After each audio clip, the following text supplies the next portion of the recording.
Irmãos, bom dia a todos mais uma vez, né? Você que chegou aqui um pouquinho depois do início da leitura, mas nós lemos Apocalipse 3. Ontem nós lemos Apocalipse 2 e falamos sobre Esmirna, né? Aqui significa mirra, que exala aquele cheiro gostoso, aquele cheiro agradável, aquele que fica no elevador quando você entra lá e sente aquele cheiro gostoso, fala assim, nossa, que perfume gostoso, quem esteve aqui? Aquele sentimento gostoso. E realmente porque a mirra é triturada e então ela produz essa fragrância. E da mesma maneira também nas nossas vidas, muitas vezes o sofrimento faz com que a gente exale, né, na luta, na caminhada, na perseverança, esse perfume gostoso, esse perfume agradável de Cristo. Hoje nós vamos falar sobre outras 3 igrejas, as últimas 3, Sardes, Filadélfia e Laodiceia, e eu não preciso dizer para você que a pílula teológica vai ser sobre a igreja de Filadélfia, mas já vou contar aqui o porquê. Bom, e agora que nós lemos já as 7 igrejas, nesses capítulos 2 e 3, eu queria que você anotasse que cada passagem que ele vai começar, Jesus, né, através de João, vai começar a falar aí as igrejas, ele começa assim, ao anjo da igreja em Éfeso, escreva isso, ao anjo da igreja em Esmirna, escreva isto, ao anjo da igreja em Pérgamo, e assim sucessivamente, até chegar na última igreja aqui, que foi Laodiceia mencionada. Por quê? Porque existem, na verdade, assim, os anjos, né? O anjo, ele é o destinatário final dessa carta, e aí há interpretações que podem entender aqui no caso, que se refere a um pastor ou um bispo daquela comunidade, que receberia a carta, então, e a leria para a congregação, ou são mesmo seres angelicais, né? A crença é essa de que são anjos literais que guardam cada igreja, e aí representam essa realidade espiritual daquela comunidade diante de Deus, essa realidade que nós vamos analisar aqui as últimas 3. De qualquer maneira, também vai falar aqui, aqui a questão de como que é a função da igreja.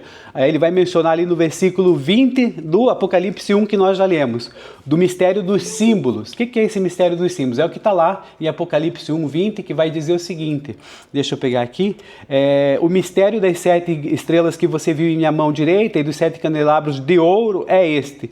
As 7 estrelas são os anjos das 7 igrejas e os 7 candelabros são as 7 igrejas. Então vamos lá, a primeira coisa, a gente já falou dos anjos, né, a interpretação que tem em relação a isso, mas em relação à igreja, em relação ao simbolismo do candelabro. O candelabro, que representa a igreja, é um sentido teológico que tem. Então nesse sentido é o seguinte, o candelabro, ele é o portador da luz. Então, digamos que eu tenho aqui uma vela, né? Olha só, o candelabro é a minha mão. O candelabro é portador da luz. Ele não é a fonte. Ele não gera a luz. Ele apenas a sustenta. Quem que é o fogo aqui? O fogo seria esse Espírito Santo e a presença de Cristo. Então, a função da igreja é manter essa luz visível diante do mundo. Olha só que interessante, né? Se a gente tivesse aqui um candelabro mesmo antigo, eu ia fazer isso. Mostrar para vocês com maior, né? Vamos dizer assim, concretude. Mas, de qualquer maneira, não tem problema, a gente consegue imaginar. E aí, o que acontece? O que a gente percebe? Que esse candelabro, ele pode ser removível. Então, se a gente vê lá em Apocalipse 2,5, se não houver arrependimento, se fala que ele, Jesus, removerá o candelabro do seu lugar. Isso significa que uma organização, né, podemos dizer que é uma igreja, pode até continuar existindo humanamente, mas ela vai perder o seu reconhecimento como Jesus deseja que ela seja uma portadora da sua mensagem, uma portadora dessa luz de Cristo. Então, é nesse sentido que a gente precisa interpretar que essas visões que são faladas das igrejas, né, dessas qualidades que precisam ser ou melhoradas ou então, né, trabalhadas para que Jesus não remova esse candelabro e deixe de brilhar naquela comunidade onde está inserida a igreja. De qualquer maneira, ele fala também do ouro, né, 7 candelabros e de ouro é esse. Então, o que é o sentido do ouro? O ouro, ele simboliza esse valor precioso e a natureza divina da igreja aos olhos de Deus, apesar das falhas humanas, apesar de todas as situações que nós estamos vendo aqui nesses capítulos, o 2 de ontem e hoje de 3. De qualquer maneira, então, você já tem aqui a visão geral, né, do que eu falei para você, complementando o que a gente começou ontem, e agora o capítulo 3 vai concluir essas mensagens de Jesus, para as 7 igrejas da Ásia Menor, focando então ali, como nós já vimos, em Sardes, Filadélfia e Laodiceia. E vamos analisar aqui então esse padrão de avaliação espiritual, de exortação e também uma promessa para os vencedores, no caso, né, que Jesus promete aqui, se a gente perseverar, se a gente se possibilitar ser trabalhado, basicamente é isso. Vamos lá, igreja em Sardes. E o que a gente pode dizer da igreja em Sardes? Aqui, a primeira do capítulo aqui. Uma igreja morta, gente. Olha só, a minha mãe fez a leitura dos versículos 1 a 6. Ela treinou ontem porque ela leu, redondinho aqui, tá de parabéns, viu, dona Cida? Parabéns aqui pela leitura. Então, o que acontece é o seguinte, a Jesus aqui nesse caso está afirmando que a igreja tem fama de estar viva, mas na realidade ela está morta. As obras, elas não estão íntegras diante de Deus e é feita uma exortação. Jesus chama essa igreja para o arrependimento e para a vigilância. Deve-se fortalecer o que resta antes que ela morra completamente. E aqueles que não contaminaram as suas vestes andarão de branco com Cristo e seus nomes não serão riscados do livro da vida. Olha só, uma exortação, mas também uma promessa. Sabe por quê? Sardes era uma igreja, uma cidade que vivia de glórias passadas. E essa característica histórica é fundamental para a gente compreender por que é que Jesus chama ela de igreja morta. Então é o seguinte, você lembra que a gente leu lá sobre Tiatira? Então, estava ali cerca de 50 quilômetros ali dessa Tiatira e foi a capital do antigo reino, lá da Lídia, que é uma região ali também ali da Ásia Menor, né? E era uma das cidades mais ricas do mundo. Sardes ficava no topo de uma colina, com penhascos íngremes, quer dizer, aquela coisa bem, vamos dizer assim, alta, né? E que dava para aqueles habitantes uma sensação de segurança, mas era uma sensação perigosa. Por quê? Porque a arrogância que havia nesse povo, né, nessa igreja, podemos dizer dessa maneira, por ser considerada uma fortaleza natural, os guardas muitas vezes faziam o quê? Ficavam tranquilos, estamos numa nice aqui, eles relaxavam na vigilância. Então, por causa dessa autoconfiança excessiva, a cidade foi conquistada, olha só, 2 vezes de surpresa. Primeiro por Ciro, o grande da Pérsia, e depois por Antíoco, o Grande. Em ambos os casos, o que fizeram? Esses soldados inimigos escalaram as fendas do penhasco, enquanto a cidade, sabe o que ela fazia? Dormia. E ela também ali foi uma das primeiras cidades que cunharam as primeiras moedas de ouro e de prata. Tanto é que tem aqui um exemplo que ele fala que rico como um Creso, é porque tinha o rei Creso que era de Sardes. É uma expressão que se utiliza, aí eu não me lembro muito bem, mas de qualquer maneira, como mencionou aqui, eu quero trazer para vocês aqui essa informação. De qualquer maneira, no versículo 1, tem fama de que vives, mas estás morto. Sardes era uma igreja de fachada. Tinha prestígio social, possivelmente era rica e não sofria perseguição, ao contrário de Esmirna, que sofria perseguição, ou de Filadélfia, mas não tinha uma vida espiritual real. Por isso que ele fala ali, esteja atento, quer dizer, vigie. Para um habitante daquela cidade de Sardes, isso soava até com vergonha histórica. Por quê? Porque eles tinham tido aquelas derrotas que eu falei para vocês por causa da falta de sentinela naqueles muros. E ali, só para vocês entenderem, quando ele fala ali de vestes brancas, certo? Prometendo vestes brancas àqueles que não contaminaram suas roupas, é porque essa cidade também era um centro de fabricação e de tingimento de lã. Então Jesus coloca uma metáfora justamente para chamar a atenção para que essas pessoas elas não se contaminem ou não contaminem suas roupas, modo de dizer, com o pecado e com o mundanismo da cidade.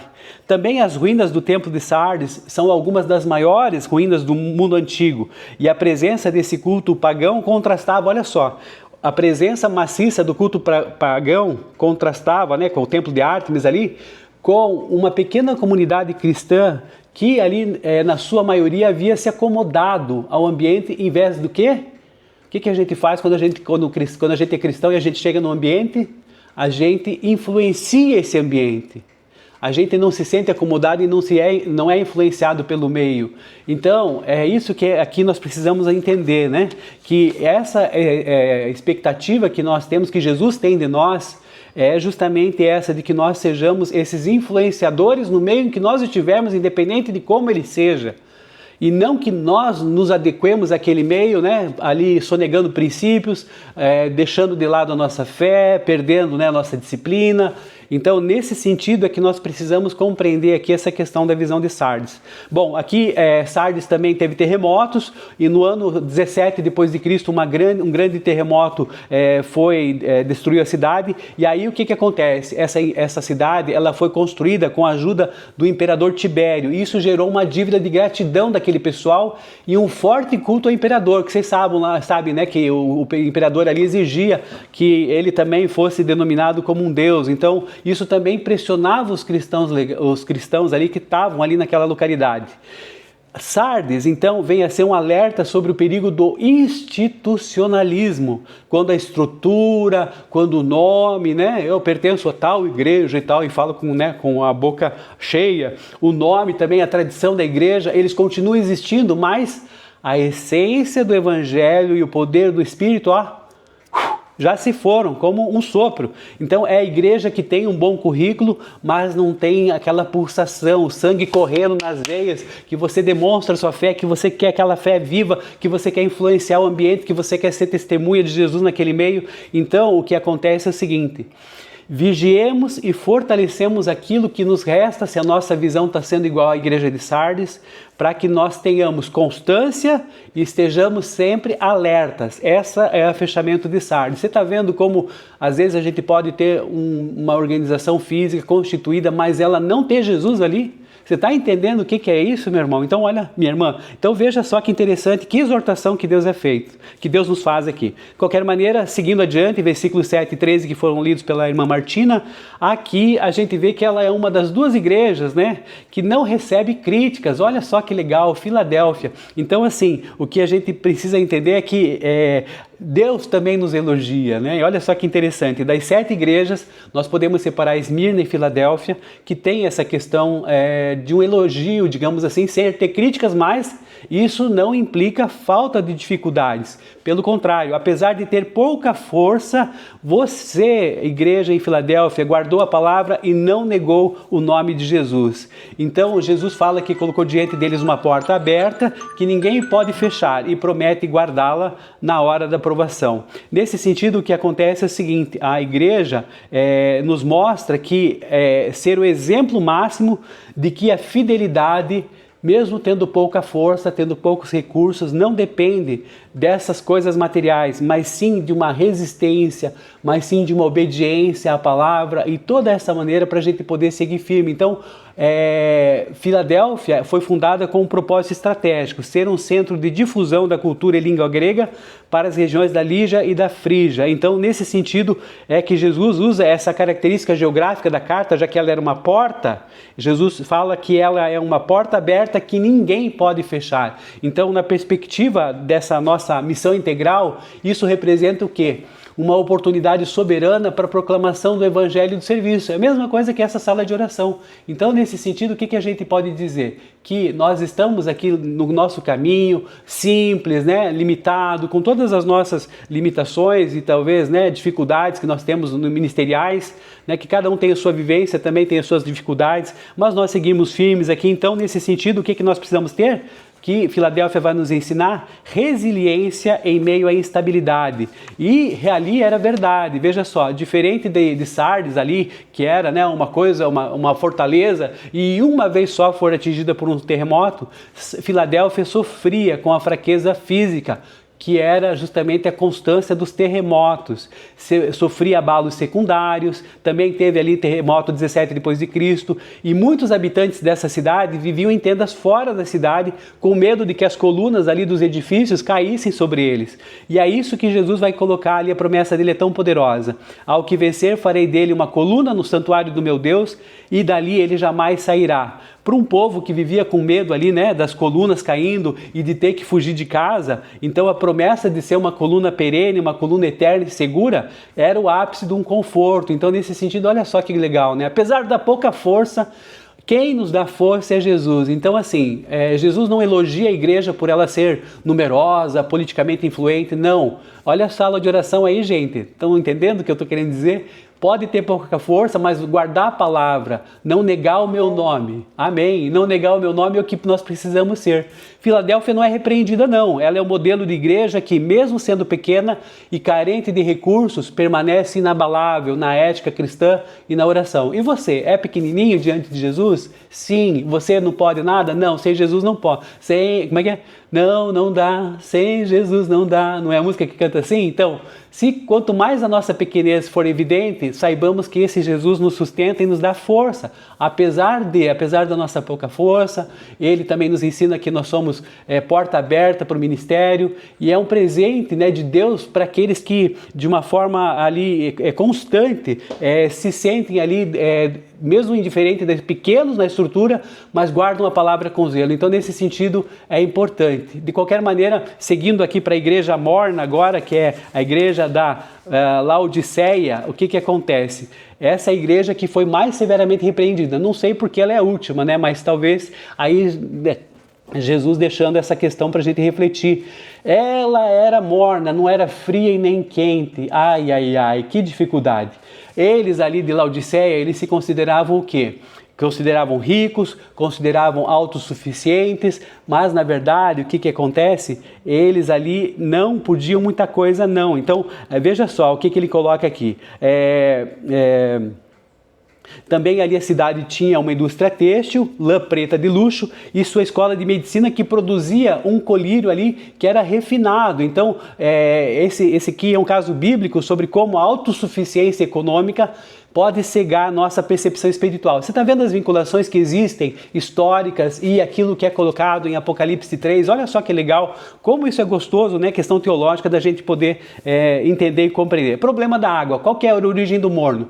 Quando nós fomos lá na Itália, a gente tomou água das fontes lá, e essas águas ali realmente, elas são mornas e elas têm um pouquinho, um gosto diferente, porque elas descem das montanhas e elas vêm carregadas de calcário, tanto é que tem que fazer limpeza lá, alguma coisa assim, meio que de modo permanente ali nas casas, aquela coisa toda. Então, veja só, Laodiceia não tinha fonte de água própria. Então, o que acontecia? Ela tinha as fontes de águas termais ali, que vinham das montanhas, vinham frias. Só que a água era trazida para Laodiceia por meio do quê? Aquedutos. Você ainda consegue ver, por exemplo, em Roma também, aquelas coisas que são os aquedutos. E ao percorrer esses quilômetros aqui, a água chegava até ele, sabe como? Morna, suja e cheia de sedimentos, como por exemplo o calcário, que era meio intragável esse negócio e provocava náusea. Jesus diz que eles não eram quentes, nem frios, mas mornos, algo que estava prestes a vomitar da boca, porque se a água morna, com tudo isso, né, meio intragável, aquela coisa toda, provocava náusea, é isso que ele está querendo demonstrar para a gente. Essa ilusão do quê? Da autossuficiência. Essa cidade, só para vocês terem uma ideia, quando teve um terremoto lá em 60 depois de Cristo, foi a única que recusou a ajuda do imperador romano para a reconstrução, declarando o seguinte, que eles eram ricos, adquirir riquezas e não precisam de nada. E aí Jesus confronta essa arrogância dizendo o seguinte, vocês se acham ricos, né? Mas Jesus diz que eles eram miseráveis, pobres, cegos e nus. E Jesus convida a comprar dele o ouro provado no fogo, em vez do ouro dos bancos dele. Então, só para você entender como essa questão, ela bate, né, de frente com as questões aqui daquela vivência ali naquele momento, e também contrastando tudo isso que como eles produziam também a questão da lã preta, Jesus oferece roupas brancas para cobrir a vergonha da sua nudez. E em relação ao colírio, veja só, em vez do famoso pó frígio, que era o chamado colírio ali, produzido naquela escola de medicina legal ali em Laodiceia, Jesus oferece um colírio espiritual para que eles pudessem ver finalmente enxergar a sua própria condição. Eles produziam o colírio para as pessoas verem melhor, mas eles mesmos eram cegos. Então, nesse sentido, é que há esse contraste, né? Para que a gente possa perceber aqui o quão bom é a questão de Jesus, de como ele exorta as pessoas para mudarem de situações específicas que não estão deixando ele, digamos, contente, né? Então, nesse sentido, o que acontece? É um chamado para arrependimento, e que se a igreja de Laodiceia não servia nada, né, para curar com água quente, que cura, porque às vezes eu estava com dificuldade com essa constipação que eu tive, Ali uma das situações foi realmente ficar debaixo do chuveiro com água quente aqui na região da barriga para tentar melhorar um pouquinho, né, a circulação, esse tipo de coisa. E nem também refrescava como água fria, então ele não dava nem uma coisa nem outra e ficava morno, aquele negócio que não adianta nada. É mais ou menos como a indecisão, né? Eu sei, eu sou cristão, mas não sou efetivamente. Eu gosto de Jesus, mas não me decido por ele. Então é essa questão, né? Não tá frio, não tá quente, tá morno, eu vomito. É mais ou menos essa expressão. Por quê? Porque realmente ingerir esse tipo de água, ele dá náuseas na gente. Então, nesse sentido, o que a gente precisa estar é atento. Bom, o que está acontecendo aqui nesse capítulo? Gente, resumindo, né, de todas essas igrejas, as últimas 3 que nós lemos, a soberania de Cristo. Jesus se apresenta como aquele que tem a chave de Davi e os 7 Espíritos de Deus. Também é um chamado para vigilância, para a necessidade da gente estar pronto para a vinda do Senhor, que vai vir como um ladrão, e para a gente ter intimidade contra essa religiosidade que é só de fachada. Né? A aparência externa, como por exemplo é de Sardes e de Laodiceia, que contrasta com a fidelidade real do coração, da pouca força que tinha a querida e amada igreja de Filadélfia. Amém? Então nós encerramos por aqui agora Apocalipse 3.